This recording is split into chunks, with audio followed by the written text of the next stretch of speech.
real brief so we can actually get into the meat of the presentation, but I will say I'm Eric Rees. I write the blog Startup Lessons Learned, and was one of the co-founders of a company called Imbu, where Steve Blank was one of our investors. And Steve has a long and illustrious career, I think marked by the magnitude of both his successes and failures.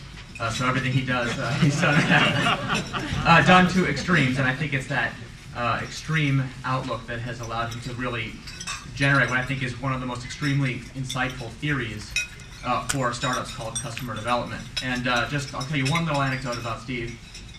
When we were pitching him to invest as an angel investor in Imbu, he said, look, I have already invested in some of you guys' previous companies. I lost all that investment. So this time, if I'm going to give you money to set on fire, all I ask is that you come audit my class, which he was teaching a new class at the Haas School of Business at UC Berkeley. And we thought, well, sit in a class for a check, pretty good deal. So, you know, we'll humor Steve. And so my co-founder and I trekked down to Berkeley every week from Palo Alto. And that class really was the first time that we encountered a theory that helped us make sense of what had gone wrong in the startups that we had created and the startups of our friends created, and kind of made sense of why is it that when some startups spend a lot of money, they take off like a rocket ship, and in others there's a giant crater. So that class was a revelation and helped us a great deal at Imbu. It made what we later accomplished possible, and we're going to talk a little bit about it. So Steve, it's really my honor to get to introduce you. So thank you. Thanks, Eric. You know, the nice part is my wife wouldn't even say anything that nice, so thank you. You did get the check. We're still waiting for the return. In fact, I found that segue between whoever was talking about we're at a nonprofit. Most of you were nodding, saying, well, so are we. And in fact, when I sit on a lot of boards, sometimes I just ask the founders that perhaps we ought to just declare this a 501c3, and then we could be consistent with our returns to date. Eric and I are going to tag team this, and Eric, if you want to sit or stand, it's up to you, or just make general comments. Customer development came out of my experience of doing 8 startups over 21 years here in Silicon Valley. And screwing up a large number of them. Oh, it's on the record, I can't say that. So just messing up a large number of them. In fact, some of them left craters so deep they have their own iridium layer they'll be finding 60 million years from now as well. But when I retired, I had the luxury of actually thinking about what happened. And by the time I retired, I not only had 8 startups, but I was sitting on advisory boards, boards of directors. I was actually on some public company boards. And at the same time, I started writing my memoirs, which you're supposed to laugh at that point because I thought it was kind of funny. But it was a good catharsis in that I was able to start writing down kind of war stories of the things that I had done. And when I was finished, A, I realized that I would even have to pay my children to read it. But B, that there really were some patterns that I never understood about the businesses I had been in, their success and failure modes, and their similarities to lots of other businesses, either that I've been advisors to, investors to, or exposed to, and that amazingly no one had written those down. And yet even the more I thought about it, I realized, well, no one had written it down. World-class VCs understood it in their guts. People like Don Valentine and Bill Davidow and others who had been in the business for a long time understood how companies worked, failure modes, etc. But I couldn't find the manual. In fact, the only good book I could find at the time about startup success for a handbook for technology companies was Jeff Moore's Crossing the Chasm. Yet when you read Moore in the Chasm, it tells you what to do when you have the problem of, you know, too many customers and trying to find a beachhead. Yet the story I wanted to read is, how do we get to be so lucky to get over there? And there was nothing I could find. And so the customer development model came from this notion that said, more startups fail from a lack of customers than from a failure of product development. Because when I went around to my VC friends, I said, so, gee, I have this theory, you know, it's more customers fail and they looked at me like I was stupid. Steve, of course. And I went, what do you mean, of course? this is Silicon Valley. We're taking more technology risks per square inch here. So isn't it that the technology fails? And they said, nah. Over 90% of our deals fail because the companies just don't come up with enough revenue, not because they ever fail to ship the product. That was an interesting observation. And in fact, later on, I refined that with John Fiber at Moore Davidow to suggest that companies fall into one of three categories. Those that have predominantly customer risk, and if you're doing anything on the web, with all due respect, your technology risk is incredibly low, and your customer risk is very high. Those on the other extreme that are pure technology risk. If you're in the biotech business, you don't have a customer problem if you're inventing a cure for cancer. You have a technology risk from day one through N and through FDA trials. And then there are companies that have managed to put themselves at the intersection of customer and market risk, which might have some great outcomes, but new semiconductor architectures both have technology risk in designing the devices and then still have to go through a customer adoption. So I came up with this observation, and then I noticed there's a funny conundrum here. We have plenty of processes, if you're a technologist, to manage product development. You could choose whatever stage gate method or whatever methodology you like, whether it's Agile or Scrum or XP or somebody's methodology. You could find a million methodologies to manage processes inside the building involved with technology. But if you believe my first observation is that that's nice, but that's not what fails, what are the processes to manage the part that fails? That is, what methodologies do we have to manage the customer part? And I observed there really aren't too many. So I just thought this was kind of amazing. 90% and above failure rate for customer risk businesses and no processes. And so I just decided to think through this. And the inexpensive fix, which is, sounds like a platitude, but we can actually design a methodology around it, is to focus on customers and markets from day one. And now the rest of the talk is how. Now, let me just remind all of you that if you were to get on an airplane and the pilot said, by the way, welcome to Failure Airlines. We make it 10% of the time. I don't think it would be a particularly popular flight. Yet, all of you have committed to a business where you're going to invest multiple years of your time, and at best, 10% of you will have any substantive monetary gain. And the reason why, I'll contend, is you all believe, well, it's the guy next to me that's going to fail. Not me. I'm the 10%. Well, what I hope with this proposed methodology is just to give you a way to think about how to shift those odds a bit. There is nothing magic.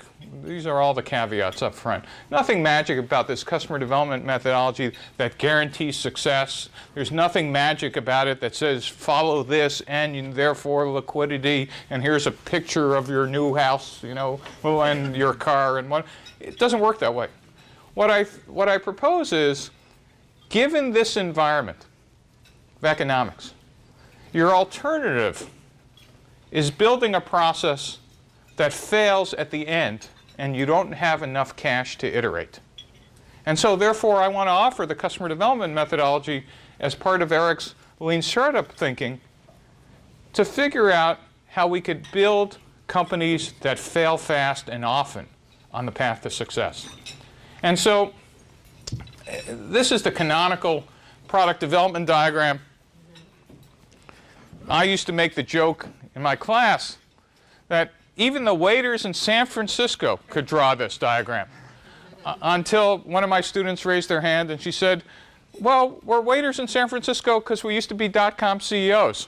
So I don't make the joke anymore, but basically it's you have a concept and a business plan, you start product development with whatever methodology you use, typically waterfall, you go alpha test, beta test, first customer ship. And if you're the founder and you have traditional Valley investors, at least in the old days, your board discussions were all about these milestones. How close are we to alpha? Where are we to beta? Gee, you know, when's first customer shipped? Show me the revenue plan. Good, are we, you know, launching to plan? And by the way, if you're the marketeer, what do you think you're shooting for? Anybody know?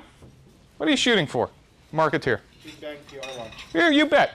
The Big Bang PR launch, it's the party on the roof of Name of building in San Francisco. Oh, some of you actually have been to those parties. And if you're the VP of sales, what you're shooting for is the revenue plan.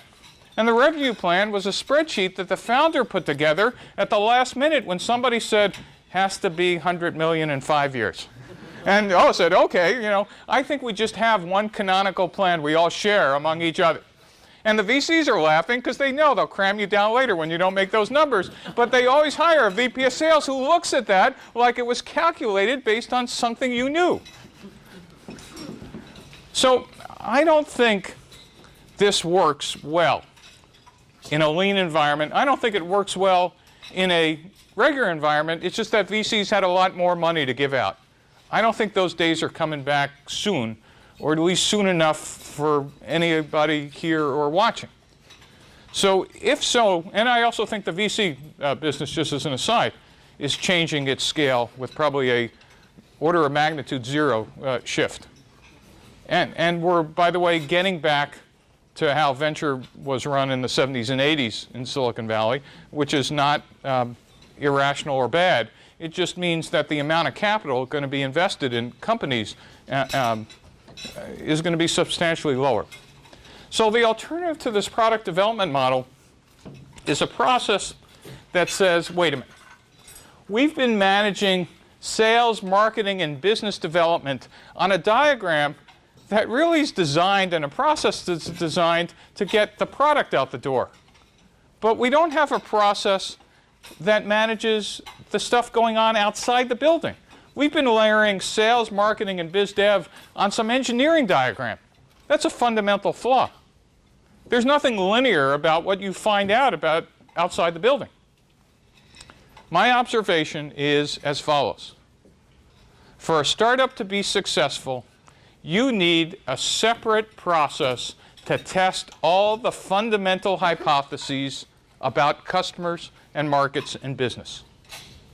And that process is a customer development process that has 4 steps, that's iterative, has a couple of feedback loops, and it looks like this.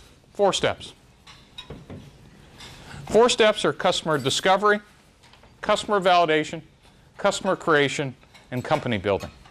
And I'll go through the first 2 in some detail tonight with Eric, and I'll leave the last 2 as the you should be so lucky to get here steps by the book. Which, by the way, is a sidebar. Even I now use the phrase book, and so did Eric. It's almost embarrassing.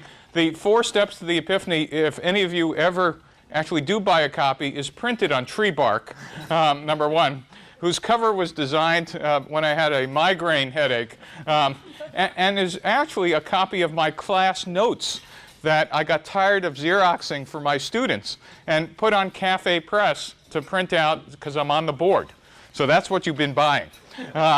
And for those of you who actually managed to read past the first 2 chapters, see how many unfinished sentences you could find, because that allows you to make up your own strategy and say it was in the book.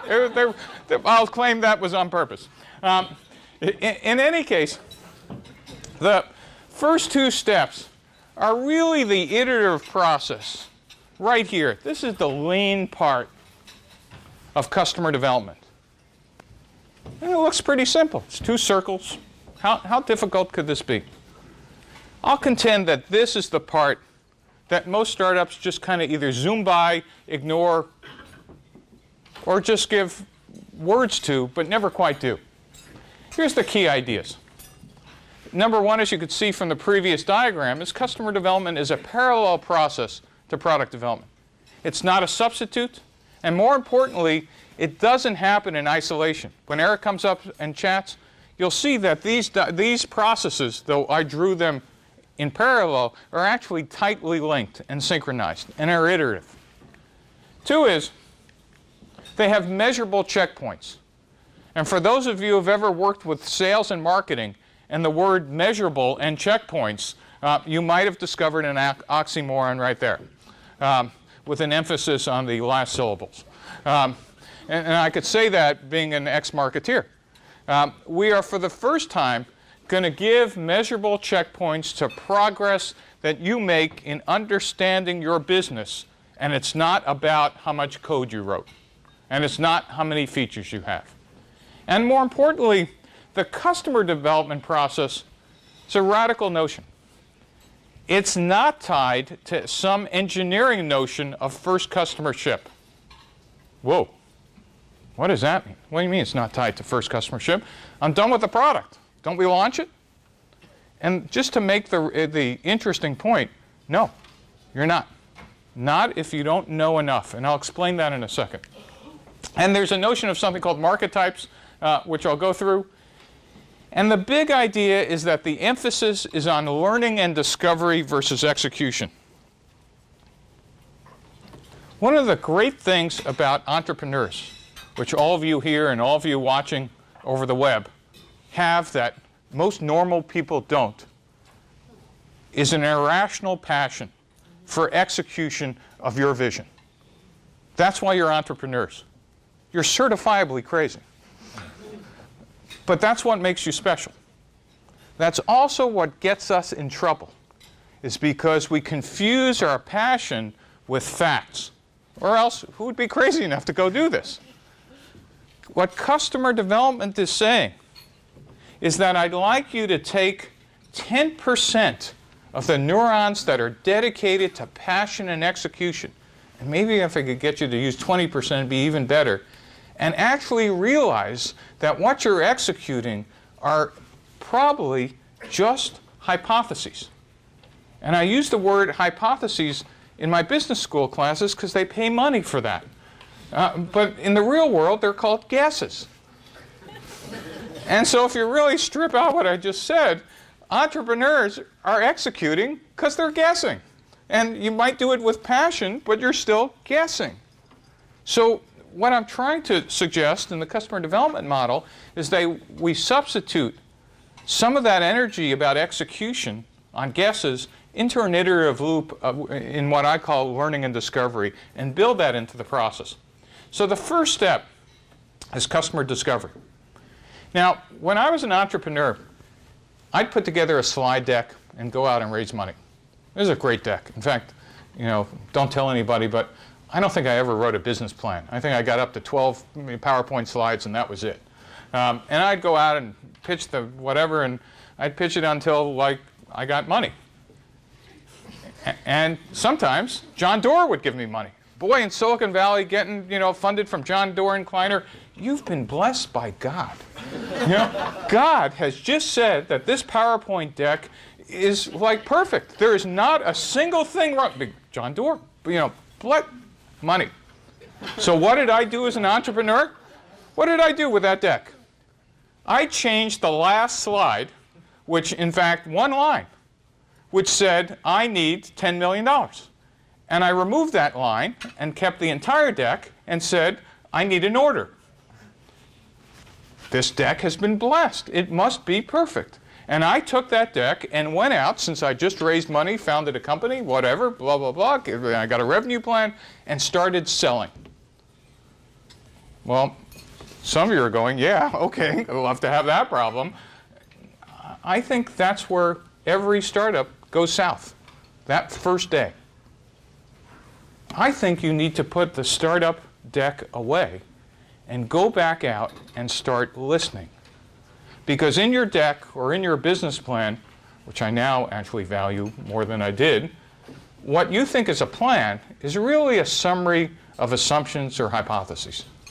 And what you want to do is strip out those hypotheses on a single page or two and get the heck out of the building and stop selling and start listening one more time.